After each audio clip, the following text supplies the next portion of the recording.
On the way back from Lewis's funeral, my mom told me to start packing. She waited until the day before we left to tell Edie. I'm not sure if she wanted to make it easier or harder.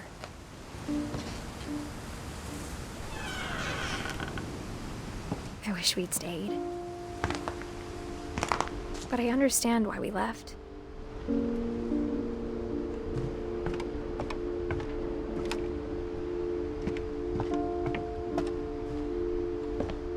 My mom ended up leaving everything behind.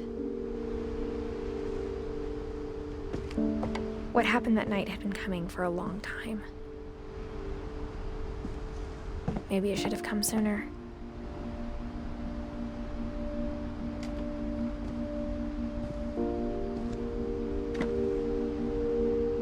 But it had to end one way or another. All that's left now is to tell you about that last night.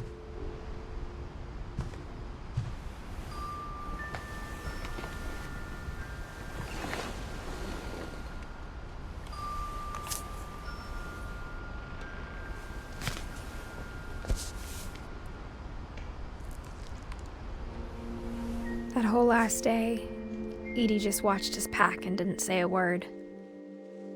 Until supper, when she raised her glass and said, "To our final night together, and all our final nights apart." Grandma, you know what I said about alcohol. Some of your medications are very Edith, specific. I left a present for you in the hallway. Why don't you go open it? The grown-ups have to argue now. I'm sorry, you're right. We're all leaving tomorrow. Let's just enjoy our last... I'm not leaving.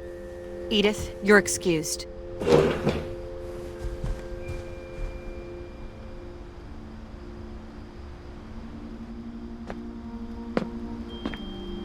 The power had been shut off that morning, but Edie always had plenty of candles.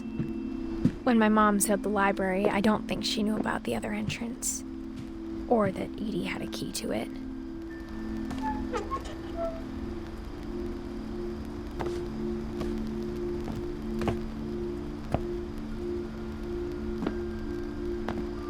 That thing you're afraid of isn't going to end when you leave the house.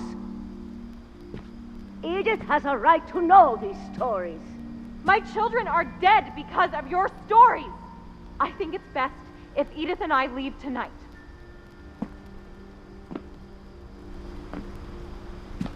We'll have the nursing home send a van for you in the morning, okay?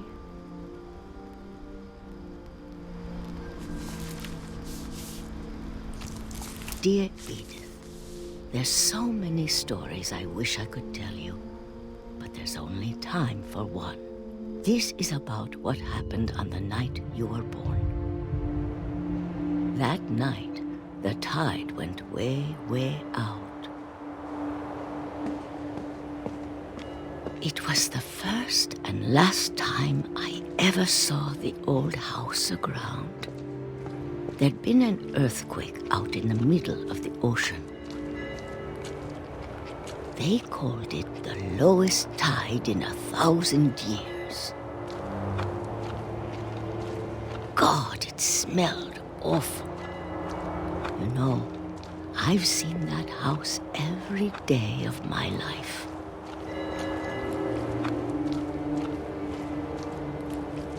But I never thought I'd go back to it.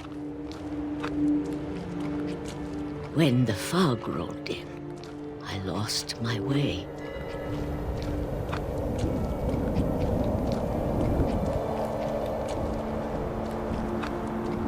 I got turned around.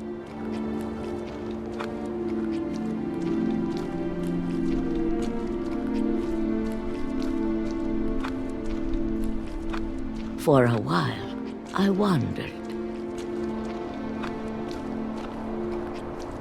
I started seeing things.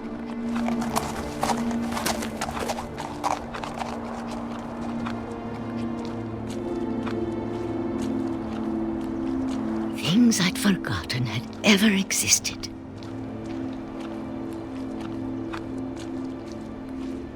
But when I saw them, they felt like old friends. of things came back to me. Or maybe I came back to them.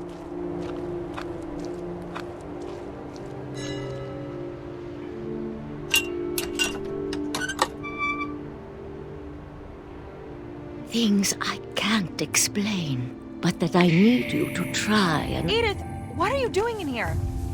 It's mine. Edith! Mom, you're gonna rip it! Let go! I kicked and screamed, but Mom dragged me to the car.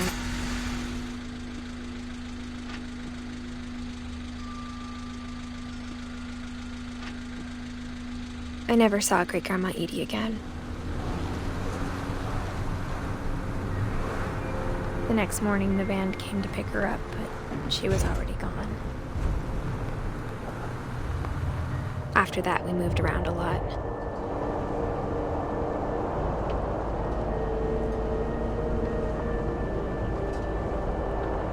We both tried to make the best of it.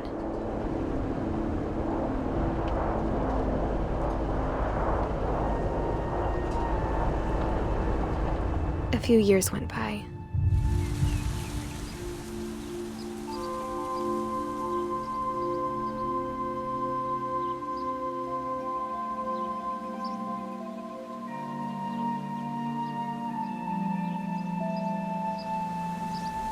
My mom didn't like to talk about it, but she started getting sick a lot. The rest happened pretty quickly. She got better for a while, and then she didn't. And then I was alone.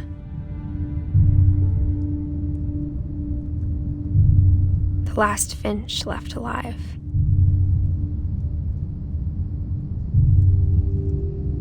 Until I found out about you. I'm still not sure what to tell you about all this. If we lived forever, maybe we'd have time to understand things. But as it is, I think the best we can do is try to open our eyes. And appreciate how strange and brief all of this is. This journal was supposed to be for you. But now I hope you'll never see it. I just want to meet you and tell you all these stories myself. But I guess if you're reading this now, things didn't work out that way.